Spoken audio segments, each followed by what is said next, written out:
I was supposed to get served next Tuesday. Instead, on my 38th birthday, I was staring at a pink envelope with little butterflies on it. I was at Romano's, the place where Ashley and I had our first date 8 years ago. The three people I should have been able to trust, my wife, her mother, and her brother, sat across from me like a firing squad. "Happy birthday, Jake," Linda said, laying the envelope in front of me. Her voice had the kind of sweetness you hear from a fake waitress in a commercial. Her fingers were stacked with rings that could have paid off a decent pickup truck, and they shook just enough to make me notice. "This is from all of us." Ashley had her phone propped up, camera pointed at my face. Tyler leaned back, smirking, twisting his shiny watch like he was keeping time on my reaction. I already knew what it was. The weight of the envelope told me. The way Ashley would not hold my eyes told me. Tyler's nervous energy told me. "What is this?" I asked anyway. "Just open it, honey," Ashley said, so soft I almost missed it. The way she said honey sounded borrowed, like a word she had not used in months. Maybe a year. I slid a finger under the flap and opened it slow, like I had all the time in the world. Inside were divorce papers, already completed, with bright sticky notes showing me where to sign. Somebody had even taken a yellow highlighter to the sections about dividing assets. Romano's was loud around us. Birthday songs at the next table, steaks sliding out of the kitchen, silverware clattering. Nobody knew they were about to watch an execution. Tyler could not hold it in. "Well, what do you think?" I set the stack down, reached into my jacket, and pulled out the Mont Blanc pin Ashley gave me for our first anniversary. She had told me it represented our future, smooth, solid, meant to last. I clicked it. "Thank you," I said, steady as a surgeon. I signed where the notes told me to sign. One page, then the next, then the next. This is exactly what I needed. The looks I got were worth more than dessert. Ashley almost dropped her phone. Linda's mouth opened and closed, hunting for words. Tyler's smirk finally quit. I stood, placed $300 on the table, more than enough to cover the show they had ordered at my expense, and slid the signed papers back into the butterfly envelope. I pushed it toward Ashley. "Happy birthday to me. Enjoy your celebration." Then I walked out of Romano's with my head up and 8 years of marriage behind me. The valet brought my truck around. I tipped him $50 because it was still my birthday, and I could be generous to someone who had done nothing wrong to me today. Before I turned onto the street, I looked through the front windows. Ashley was talking fast, hands flying. Linda had a hand to her chest like she was in a play. Tyler had his phone to his ear, pacing. They had no idea what I had done before dessert showed up. The truth is, I only found out by accident. I came home early from the logistics company I built from scratch over the last 10 years. I wanted to surprise Ashley with a nice dinner plan for the weekend. When I walked in, I heard voices in the living room. Ashley's laugh and Linda's sharper tone. I was about to call out when I heard my name. "Jake is such an idiot," Ashley said. "He has no idea what is coming." I froze in the hallway with my keys still in my hand. "Half his assets," Linda answered, and there was a little thrill in her voice. "The business, the house, the investment accounts, everything. And Brandon promises you Paris when this is finished." Brandon, Ashley's boss at the marketing firm she had worked at for 3 years. The same Brandon who called late at night and always had a project that could not wait. The same name that kept lighting up her screen. "I cannot wait to see his face when we serve the papers," Ashley said. "Tyler is going to film it. We will use it in court. Show how he reacted. Make him look unstable." "Brilliant," Linda cooed. "That boy never deserved you. Blue-collar trash with ideas above his station. Brandon can give you what you deserve." I stepped back the way I came, quiet as a deer in the woods. 8 years, and that is what I was to them, trash. I thought about all those Sunday dinners where Linda smiled at me like I was family. I thought about all the times Tyler asked me for business advice. I thought about how Ashley fell asleep in my arms on nights when we were both too tired to talk. Felt like I had swallowed a bag of nails. I drove to Murphy's, a beat-up bar on the south side where my old army buddy Marcus had been tending bar for 5 years. The place smelled like smoke and stories that did not end well. It matched my mood. Marcus slid a whiskey across the scarred wood. "You look like somebody ran over your dog," he said. He was not wrong. "What is eating you?" Marcus asked. I told him everything. The conversation I had overheard in my own house, the months of Ashley working late, and how she had gone cold on me like someone flipped a switch. Marcus did not interrupt. He just nodded every so often and kept my glass from running dry. "So what is the play?" he said when I finished. "I'm not sure yet," I said. "But they want to ambush me on my birthday and film it. If they want a show, we will give them one they will not forget." Marcus grinned, the same look he wore back when we kicked in doors overseas. "I am listening. Start with the basics. Who is this Brandon guy? How long? What exactly are they planning?" He tapped the bar. "I know a guy. Private investigator owes me a favor. Give me 24 hours. The next morning, Marcus called with a download that made my skin crawl and my spine stiffen. Brandon Keller, 45, married, 2 kids, senior partner at Keller and Associates Marketing. He had been sleeping with Ashley for 8 months. Hotels, weekend trips, and a Paris getaway booked for the week after my birthday, including reservations at some exclusive adults-only resort. Then came the punch that really landed. Brandon was married to Samantha Keller, a high-powered divorce attorney. She is the same lawyer who made headlines last year for stripping a cheating tech executive down to the studs. Papers called it the divorce of the decade. "There is more," Marcus said. "Your mother-in-law has been spoon-feeding them details about your money. Bank statements, investment summaries, property records. She has been snapping photos of everything when she drops by." "How is that even possible?" I asked. "Tyler works for a private investigation outfit," Marcus said. "They are not the best, but they know how to dig through people's finances. They have been building a case on you for months." Something cold and heavy settled in my chest. They were not just leaving me. They were planning to salt the earth. "What do you want to do?" Marcus asked. "I want to disappear," I said. "Legally, financially, completely. Then I want to watch their plan fall apart." I spent the next 36 hours tearing down and rebuilding my life. The nice thing about running a logistics company is you learn how to move anything fast: freight, schedules, and, when you have to, assets. My attorney, Laura Bennett, handled my incorporation 5 years ago. She is sharp, discreet, and has no patience for cheaters after her own nasty split. I was in her office at 7 in the morning. "You want to do what?" she asked, one eyebrow up. "Transfer controlling interest in the company to a trust," I said. "Primary beneficiary is my niece, Emily. She is 25, has a Master of Business Administration, and has worked here 2 years. Ashley has never met her. She does not even know she exists." Laura sat back, thinking, then nodded. "That is actually smart. What about everything else?" "Investment accounts go to legal offshore vehicles," I said. "The house goes into the trust too. I want my personal balance sheet to look exactly like it did when Ashley and I got married. About $50,000 and a 10-year-old pickup." "This will still cost you less than the divorce they are trying to engineer," Laura said, almost smiling. "Give me 24 hours. While Laura worked, I handled my side.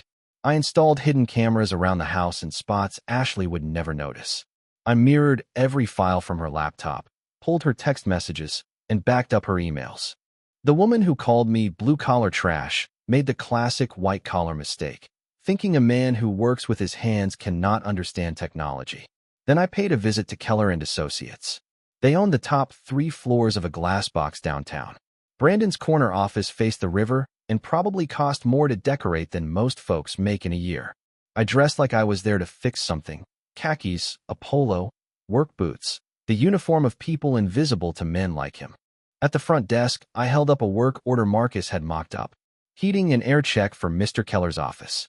Boss says there were temperature complaints." The receptionist waved me through without a second glance. Brandon was on a conference call, back to the door, one hand chopping the air at the skyline like he owned it. Soft in the middle, expensive suit, the kind of confidence you get when life has never told you no. I checked a vent and listened. He was hyping a client deck like it was the Super Bowl. When he hung up and turned, I was already by his desk. "Who are you?" he said, startled. "Jake Walker," I said, watching the blood drain from his face. "Ashley's husband." He opened his mouth, ready to shout for security. I lifted a hand. "Relax, Brandon. I am not here to start a scene. I just wanted to meet the man who has been sleeping with my wife." "I do not know what you are talking about," he stammered. "Sure you do." I picked up a framed photo on his desk, him, his wife, his kids on a beach somewhere with water the color of a swimming pool. I set it back down carefully. "Nice family. Does Samantha know about your Paris plans?" I asked. The color left his face. "Here is what is going to happen," I said, calm and almost friendly. You are going to keep doing exactly what you were doing with Ashley. You are going to take that Paris trip. You are going to follow your plan to the letter. But understand me. I know everything. Every hotel. Every lie. Every text message. When the time is right, I will use all of it. Are you threatening me? He asked. I am educating you, I said. You think you are playing chess, but you do not even know what game I set up. Enjoy Paris, Brandon. I hear it is beautiful this time of year. I left him there, unsure whether to call the police, call my wife, or call his lawyer. It did not matter. I had planted doubt, and doubt grows fast. That evening I came home and found Ashley cooking. She had not done that in months. She was humming while she moved around the kitchen. You are in a good mood, I said. Just happy, she said, kissing my cheek. Work has been going really well. I will bet it has, I thought. By the way, she added, I thought we could go to Romano's for your birthday. You know, where we had our first date. It would be nice to have the family there. Mom and Tyler want to celebrate with us. That sounds perfect, I said. I cannot wait. The morning after that birthday dinner, I woke up to 17 missed calls and 43 text messages. Ashley was already gone, likely at Brandon's place, trying to figure out how their perfect plan had gone sideways. The messages were a mix of panic, anger, and confusion. From Ashley, we need to talk now. From Tyler, what was that about? Call me. From Linda, Jake, this is unacceptable. You cannot just sign papers and walk away. From Ashley again, you are being childish. We can work this out. And at about 3 o'clock in the morning, I know you are getting these. Stop ignoring me. I deleted everything and went to work. Walker Freight sits in a row of warehouses on the industrial side of town. We have 47 employees, contracts with major retailers across the Midwest, and a reputation for getting freight where it needs to go on time and intact. My assistant, Grace, looked surprised when I walked in at 7:30. You are early for a birthday, boy, she said. How was dinner last night? Enlightening, I said. Is my niece in yet? Emily? Yes. She is in the office going over the quarterly reports. Emily Walker is my brother's daughter, though most people figure she is just another sharp hire. She has her father's analytical brain and her mother's ruthless efficiency. I have been grooming her to run the place for 2 years, and I never told her why. Uncle Jake, she said when I tapped on her door. Happy birthday. How was the family dinner? Memorable, I said, closing the door behind me. We need to talk. I laid it all out. The divorce, the trust, the transfers, and her new role as majority owner. Emily listened without a word, her face getting more focused with each detail. So Ashley never knew about me, she asked. I kept my family separate from hers, I said. Your aunt always treated my side like it was beneath her standards. She nodded once. Now I own 60% of a multi-million-dollar logistics company, I said. Correction. You own 60% of a multi-million-dollar logistics company. Can you handle it? Emily smiled, the same sharp look she wore when she hammered out our last big contract. What do you need me to do? For now, nothing new. Keep running the business like you have been. If Ashley or anyone from her family shows up, you know me only as another employee. That is it. What happens when they figure out the transfers? She asked. That is when it gets interesting, I said. Right around noon, Ashley came storming into the warehouse. I watched on the security feed as she clacked through the loading dock in designer heels and a tailored suit, completely out of place between forklifts and pallet jacks. I need to speak with Jake Walker, she told Grace, voice sharp as a knife. He is in a meeting, Grace said, calm as ever. Can I take a message? I am his wife. Get him now. I will see if he is available. Grace buzzed my office. I told her to send Ashley back. I wanted the conversation here, on my turf. Ashley blew into my office like a storm front, cheeks hot with anger. What do you think you are doing? She demanded. Working, I said without looking up. You know, that thing I do that pays for your lifestyle. Do not play games with me, Jake. You signed those papers, but you cannot just vanish. We have assets to divide and arrangements to make. What assets? I asked, innocent as a church usher. The house. The business. Your investment accounts. What about them? I asked.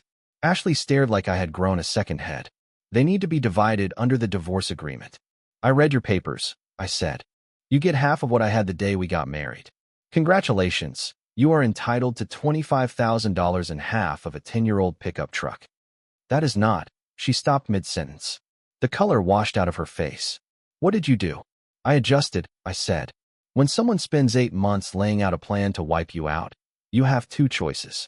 You can play the victim, or you can get smarter than they are. Her hands shook. The house belongs to a family trust, I said. The company? I am just an employee now. Investment accounts? What investment accounts? She dropped into the chair across from me as the facts finally landed. You cannot do this, she whispered. I already did, I said. But do not worry. You and Brandon will love Paris. I hear the weather is perfect right now. Saying his name hit her like a slap. How did you know about that? I have known for months, I said. The late nights. The secret calls. The sudden focus on your looks again. Did you really think I was that dumb? Tears ran down her face. I felt nothing. No pity, no regret. Just a clean, cold sense of balance. We can fix this, she said, grasping for anything.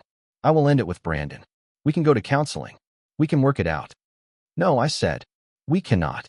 You made your choice 8 months ago. You just did not expect me to make mine. Jake, please. The papers are signed, I said. You got exactly what you asked for. Now get out of my office. She left in tears. On the security feed, I watched her sit in her car for 20 minutes, calling someone, then someone else, probably Brandon, probably Linda, trying to understand how the plan flipped on her. I was not finished. Not even close. Over the next week, I watched Ashley's world crack, the same way I watched shipments move on a screen, calm, detached, box by box. First crack. She tried our joint savings and found the account closed. Second, she learned the house was no longer in either of our names. Third, the credit cards tied to my accounts started getting declined at her favorite boutique. Marcus kept me posted through his network, the quiet web of bartenders, servers, and hosts who know everything in this town. She has been at Keller & Associates every day this week, he told me over drinks at Murphy's. My guy at the coffee shop says she looks rough. Brandon is not taking her calls. Smart man, I said. He knows Samantha can end him in a divorce. Speaking of, Marcus added, Samantha Keller has been asking around about his travel plans. I smiled. Has she now? Word is she hired a private investigator last month. Brandon is not as careful as he thinks. The next crack came when Tyler stomped into the warehouse demanding to see me. He went with intimidation instead of tears. You think you are clever? He said, pacing like a caged animal. We know what you did. Moving assets. Hiding money. That is fraud. Is it? I asked. Because my attorney calls it smart planning. We will see what a judge says. Please do, I said. I am sure a judge will love hearing how you and your family plotted to ambush me with divorce papers on my birthday. How you planned to film my reaction for court. How your mother committed identity theft to dig through my finances. His face went chalk white. We never. I have recordings, Tyler. Video. Audio. Paper. Everything. You want to play in court? Let us play. He left without another word. Then the big one hit. Samantha Keller filed for divorce from Brandon, citing adultery and asking for an emergency injunction to freeze every asset she could reach. The local business journal ran it on the front page with photos of Brandon and Ashley walking out of a downtown hotel. Ashley called that night, sobbing. They fired me, she said. The company fired me. They said I am a liability. I am sorry to hear that, I said, and I was not sorry at all. Brandon will not call me back. His wife says she is going to sue me for alienation of affection. You need a lawyer, I said. A good one. They are expensive. I do not have money for a lawyer. You took everything. I took what was mine, I said. You wanted a divorce. This is what divorce looks like. I made a mistake, she whispered. I know that now. Can we? I hung up. But Ashley's family was not done. Linda had spent 60 years getting her way with guilt, pressure, and social games. And she was not about to stop now. Linda was not about to let her daughter's meal ticket walk away without a fight. She came to my new place, a plain 2-bedroom I rented after I left the house, wearing enough jewelry to light up the hallway and acting like she was paying a royal visit. Jake, she said when I opened the door. We need to talk. No, we do not, I said, and started to close it. She jammed her foot in the gap. The mask slipped. I saw desperation dressed up as outrage. You cannot treat my daughter like this, she snapped. Ashley made a mistake. Family forgives. Was I family? I asked. When you called me blue-collar trash? Was I family when you helped plan my birthday ambush? I never said. I have recordings, Linda. Every word. She pulled her foot back. The poise melted. What do you want? I want all of you to leave me alone, I said. Ashley wanted a divorce. She got one. You wanted me out of your circle. I am gone. Congratulations. You won. Now teach your daughter the lesson she should have learned 36 years ago. Choices bring consequences. I shut the door and listened to her pound on it for 5 long minutes before she finally gave up. 2 weeks after that birthday dinner, Marcus called. You need to get down here, he said. Now? I found him at Murphy's with a black eye and a split lip, polishing glasses like it was any other night. What happened to you? I asked. Your brother-in-law and 2 of his buddies dropped by, Marcus said. They wanted to know where you live, where you work, and what you were planning. Rage hit me quick and hot. Are you all right? I have had worse, he said. But they made a mistake. What kind of mistake? Marcus grinned, then winced when the cut pulled. They forgot about the security cameras. They forgot I still know people from our army days. And they forgot assault is a felony. Did I call the police? I called someone better. Remember Cole from our unit? Ryan Cole is a detective now. Tyler and his pals are going to have a very educational chat with him in the morning. That should have been enough, but it was not. Tyler had crossed a line when he involved my best friend. I was done playing defense. The next day, I tracked down his 2 helpers. It was not hard. Tyler is not bright enough to hire professionals. These were just tough guys from whatever bar he had been haunting. I found them that evening at a pool hall on the north side, celebrating their easy money with cheap beer and cheaper whiskey. You fellas have a good time last night? I asked, sliding onto the stool beside them. The big one, prison tattoos, a couple teeth missing, looked me over. Do I know you? I am the guy whose friend you jumped, I said, voice steady. They squared up like they wanted to start something. I set a thick envelope on the bar between us. What is that? The smaller one asked. Photographs, I said. From the cameras at Murphy's. Clear shots of your faces and the assault from 3 angles. I tapped the envelope. There is also a copy of the police report my friend filed this morning. They glanced at each other. Confidence leaked out of them fast. Here is how this goes, I said. You call Tyler and tell him the deal is off. You walk away from this completely. If I see either of you near Marcus again, these images go to every precinct in the city, along with your names and addresses. You cannot prove anything, the big one muttered, but he did not believe it. Cannot I? I held up my phone and played a crystal-clear video of them following Tyler into Murphy's and stumbling out 10 minutes later while Tyler counted cash. Technology is something, is it not? They left without finishing their drinks. Tyler himself was a different problem. He is family to Ashley and Linda, which meant they would run interference. He is also foolish enough to push things if you let him. I did not have to wait long. 2 nights later, he showed up at my apartment building, drunk and loud, shouting in the parking lot about what he was going to do to me. I let him rant for 5 minutes while I recorded from my balcony. The building has cameras everywhere, and half the neighbors stepped outside to watch. Then I went down. You finished? I asked. Tyler spun around, swaying. You think you are clever, he slurred. I know things about you. Where you work. Where you live. I know how to hurt you. Like you hurt Marcus. That was just a warning. Next time. He threw a wild punch that I saw coming a mile away. I stepped aside and let him sail past me. He caught himself against a car and turned, eyes blazing. You want to do this here? I asked. In front of all these cameras? With witnesses everywhere? He looked around and finally noticed the phones out, the red recording lights, the neighbors watching from balconies. His bravado leaked out of him, slow as air from a tire. This is not over, Tyler snarled. It is, I said. Because if you ever threaten me or my friends again, I will have you arrested for assault and harassment, and then I will sue you for everything you own, which, to be fair, is not much. He staggered off, but I knew he would circle back. Men like him always do. I was right. 3 days later, Tyler marched into Walker Freight with Ashley and Linda in tow. It was clearly their big finish. Corner me on my own floor and force a deal. They got past the loading dock because I let them. I wanted this scene on my ground, under my cameras, with my people watching. Emily stood at the upstairs window, taking it all in. Jake, Ashley called as they neared my office. We need to talk. I stepped into the warehouse aisle where the forklifts had gone still and the crew had gone quiet. What can I do for you folks? I asked, polite as Sunday morning. You can stop this childish nonsense, Linda snapped. Ashley is your wife. You have responsibilities. Correction, I said. Ashley is my ex-wife as of 2 weeks ago. My only responsibility now is to myself. We know about your little shell game, Tyler said. Moving assets. Hiding money. That is illegal. Is it? I asked.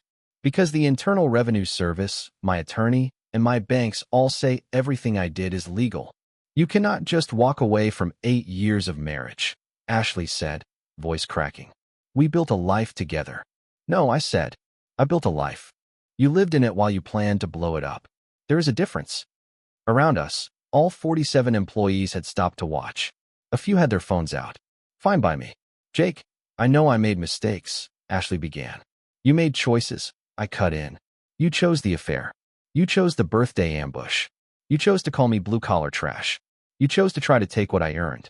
Those are not mistakes. Those are decisions. So what happens now? She asked, small and desperate. Now you live with your choices, I said.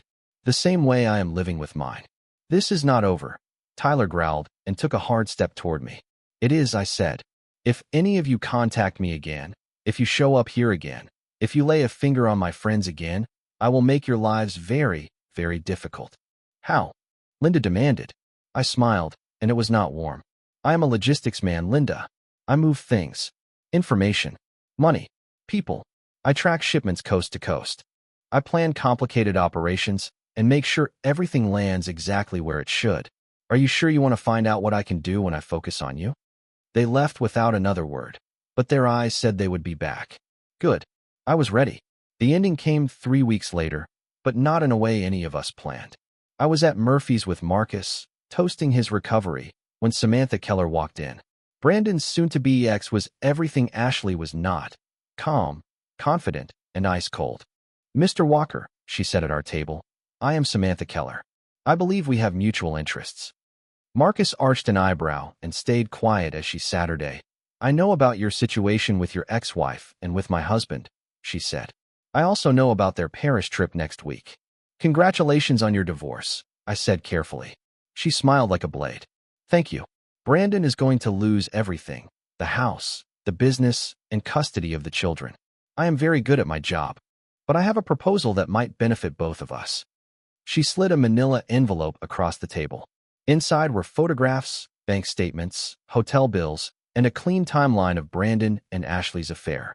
I have been documenting him for months, Samantha said. I already have enough to bury him in court, but I want more than a big settlement. What do you want? I asked. I want him to feel it, she said simply. I want him to know what it is to lose everything. And I think you want the same for your ex-wife. She was not wrong. I still needed to hear her angle. What are you proposing? Brandon and Ashley fly to Paris tomorrow night, she said. They think they are finally free to start their pretty little life. What they do not know is that I have already alerted the French authorities about Brandon's tax evasion. He has hidden assets offshore for years. That is between you and him, I said. True, she said. But what if Ashley appeared to be involved? What if it looked like she helped move the money? What if, when they tried to fly home to the United States, French customs detained her? The picture came together fast. International fraud, extradition fights. Years of legal bills she could not pay. That seems heavy, I said, even as a part of me leaned forward. Does it? Samantha asked, and she let the question hang there like a loaded truck on a ramp. My ex-wife wrecked her marriage for money, Samantha said, steady as a judge. She teamed up with my husband to cheat you in the divorce. She helped him move assets into the dark. From where I sit, she is as guilty as he is. Marcus leaned forward. What exactly are you asking Jake to do? Nothing illegal, Samantha said. I need information, things the authorities can use. Ashley's passport number, their travel itinerary, her phone records, anything that helps build the case. I do not have access to that, I lied. She gave a knowing little smile. Of course you do not. But if you did, and if you sent it to the proper authorities, Ashley could find herself in a very hard spot. One that makes your asset protection plan look like child's play. She stood, left a manila envelope on the table, and buttoned her jacket. Think it over, Mr. Walker. Do not take too long. They fly out tomorrow night. After she left, Marcus and I sat there for a while without speaking. That woman is scary, he said at last. She is also right, I said. Ashley chose Brandon's schemes. She tried to defraud me. She burned our marriage for a payout. So what are you going to do? I pictured Ashley sliding that pink envelope across the table, the way she called me blue-collar trash, the months of lies like slow poison. I am going to give Samantha Keller exactly what she wants, I said. The next evening I sat in my apartment with a glass of whiskey and my laptop open to a flight tracker. An overnight Air France flight from O'Hare International Airport to Charles de Gaulle had just lifted off. Ashley and Brandon on board, chasing their pretty new beginning. They did not know French customs was waiting. Arrest warrants, extradition paperwork, a neat stack of evidence for international money laundering that would keep them tied up in courts for years. They also did not know Samantha Keller had outplayed all of us. My phone rang around midnight. Emily, calling from the warehouse. Uncle Jake, she said, voice tight. We have a problem. What kind of problem? The kind where the Federal Bureau of Investigation just arrived with a warrant to search our financials, Emily said. They are looking for evidence of money laundering, asset concealment, and conspiracy to commit fraud. They have documents claiming Walker Freight was used to move funds tied to Brandon Keller's offshore accounts. The picture snapped into focus so fast it made me sick. Samantha did not just want revenge. She wanted a fall guy. She handed me the match and let me light my own shirt. Uncle Jake, Emily whispered.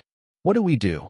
I looked out at the city lights and thought of Ashley and Brandon sitting in some gray French interview room, turning on each other. I thought of Tyler and Linda, about to learn their star player was facing international charges. I thought of my people, my company, the careful new life I had built. Samantha had delivered what I said I wanted, the full collapse of everyone who betrayed me. She just forgot to mention I would be buried in the rubble with them. We call our lawyer, I said, and we get ready for a fight. I ended the call and felt a smile tug at my face. Ashley always wanted to see what I looked like when I had nothing left to lose. She was about to find out.